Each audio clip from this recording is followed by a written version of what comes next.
Hello, my name is Layla. I'm the wine director at Reid's Fine Foods and Reid's Runaway Gourmet.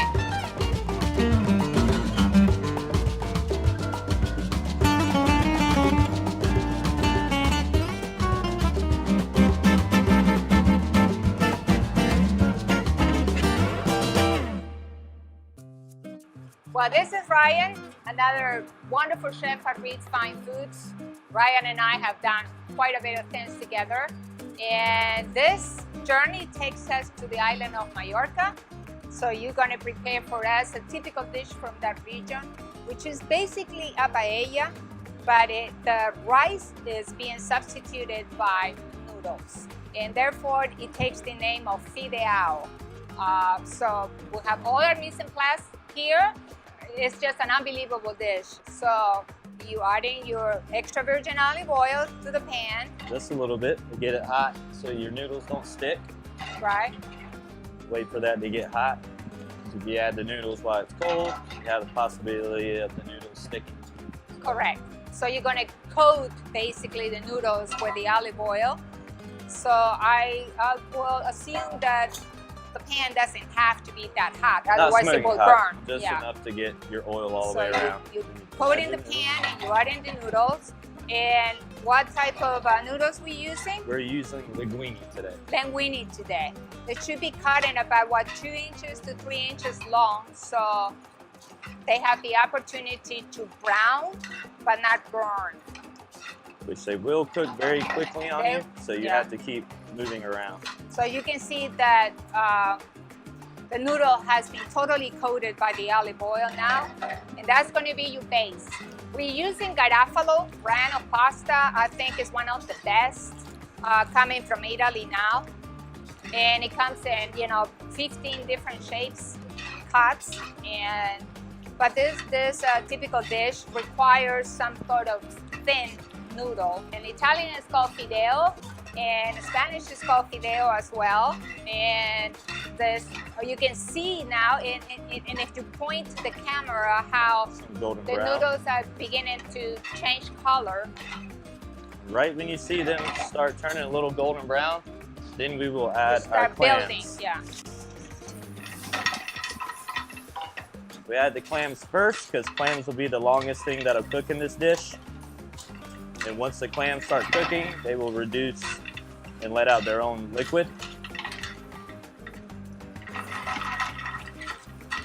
So the liquid from the shellfish is basically adding the water that the pasta needs. Once you have those hot, you add your mussels. Once you started seeing the clams open a little bit. Wow, that's amazing. We have a little fish stock that we'll add to help get steam, help the clams open up a little bit, along with the mussels. Right.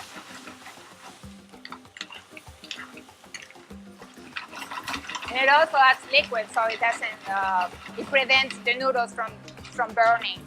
And then once you see your mussels start opening up, like that, then we'll add our scallops, which we cut in half to just make them cook a little bit more evenly. I tell you, we have the best scallops in town. We add whole shrimp. Whole shrimp. About medium in size to large. So those are what, 16? 1620s. 1620s, okay. So everything's about the same size. And then we'll add our haddock.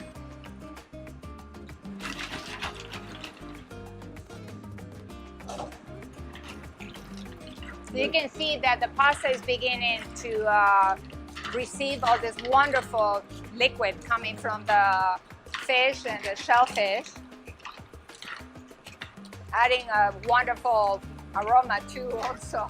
You can smell it, it's just unbelievable. Already really making delicious. me hungry. I know. And once we have all that in, we'll add our garlic and saffron, which saffron is the world's most expensive spice. And then we'll add paprika. Smoked paprika or regular? Smoked paprika, okay. You just want to stir it around. So you see the colors are beginning to change as well. Oh my God.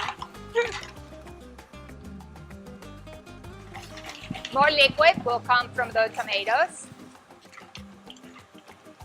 Just keep stirring, probably for about 2 minutes to 3 more, just to make sure your seafood, your white fish, is fully cooked all the way through. The shrimp. Shrimp.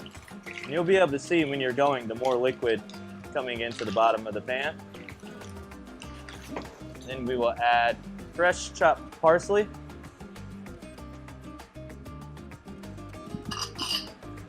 A little bit of salt. Sea salt.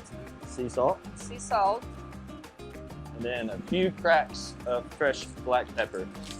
Since black pepper, when cracked, is more potent than when you're using dried, you only need a little bit. So you keep tossing and tossing, and so to get this is one of those dishes, like I said before, do not touch the food until it's ready.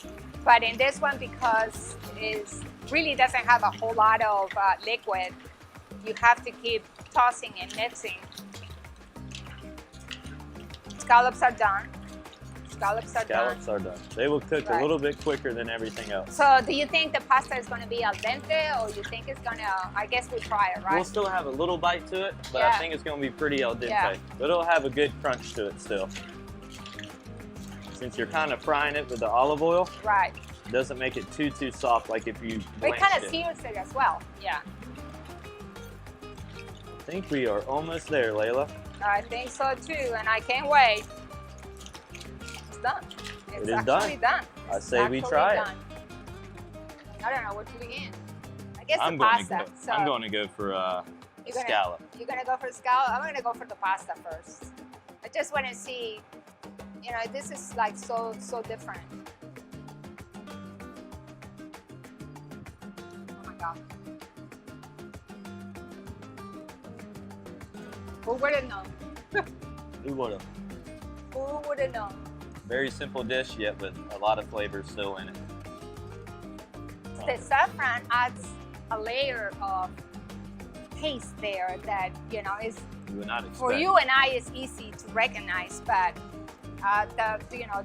the person trying to learn how to make it will go, oh my God, this is so good. And again, yeah, there's a lot of ingredients, but definitely the saffron adds another layer, another dimension to the taste of this dish. And it's one of the dishes that make it seem harder to make, and it'll make you look better in front of your friends with doing something still yet easy and simple. Cooking like a pro is something that, you know, we're starting here at Reid's, and it's just so wonderful that to expose you, all of our chefs, to being able to participate in cooking class and delight our customers with all these wonderful dishes that you guys are able and capable of produce for us. So Reid's cooking class, #1, no question about it. And Ryan, you did it again, buddy. Thank you very much.